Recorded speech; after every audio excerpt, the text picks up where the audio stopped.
Some fun facts about myself. I am a 35-year-old adult male, which is fun for me when I'm putting myself out there on the dating market. I can kind of be like, hey, ladies, like, I want you to know you get a sign of maturity. You get a sign of aging, you know what I mean? That is, I am going bald, right? So like, there you go. I'm an adult. I'm a man, right? You don't go bald as a kid. But at the same time, if you're only really interested in a youthful kind of a zing, then I have that youthful back acne that hasn't left since my teenage years. So you're getting the best of both worlds, right? You got that whole, that sexy little combination right there.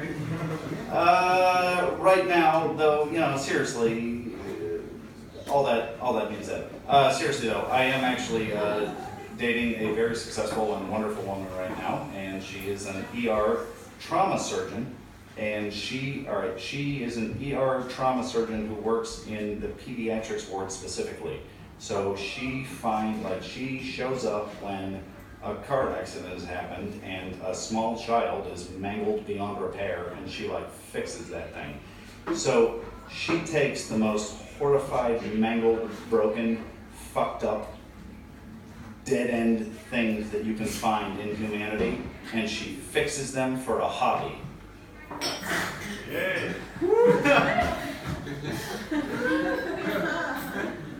And she's dating me for some reason. I don't know why. Who could figure it out?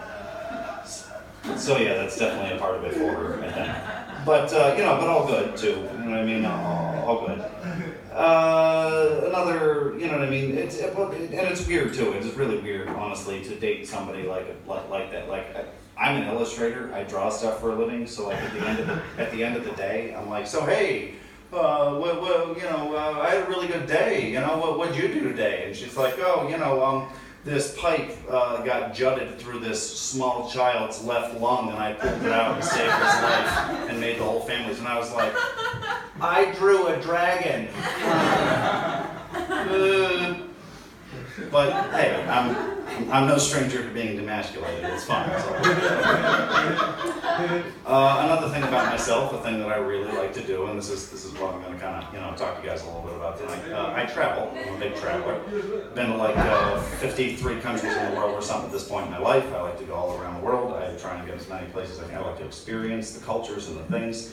And at one point in my life, I took a 2.5-month trip.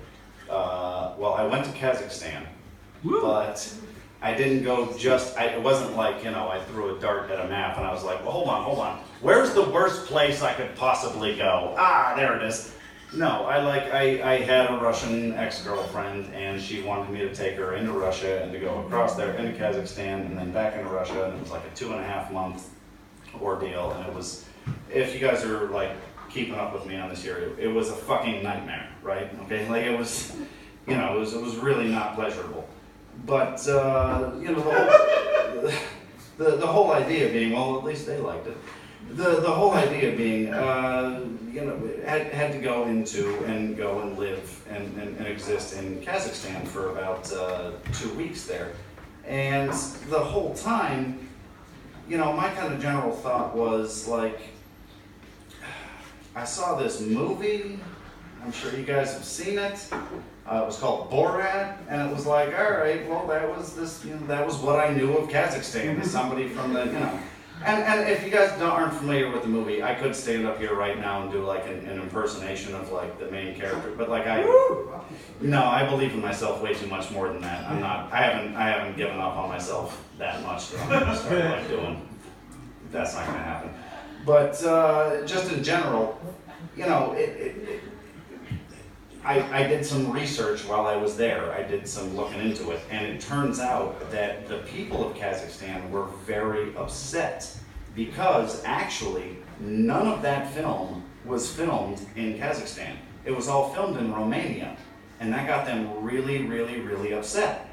And it got them upset because they felt it was a misrepresentation of where they lived. And who wants that? Who wants to be misrepresented? Nobody wants that, But the thing to me that struck me as somebody who's been in both Romania and Kazakhstan, it was kind of like if you had your house up for sale, like if you had a realtor put your house up for sale and the realtor came through and they were like, yeah, hey, here we go, here's the listing of your house, and you're like, wait a minute, that's not my house. That's a dilapidated shack. And then they're like, well, yeah, but your house is, you know, it's actually a flaming pile of garbage. Like you actually live inside of a, there was no comparison. Like what I experienced through living in Kazakhstan, it was nothing nearly as bad. All right. We'll see you guys later.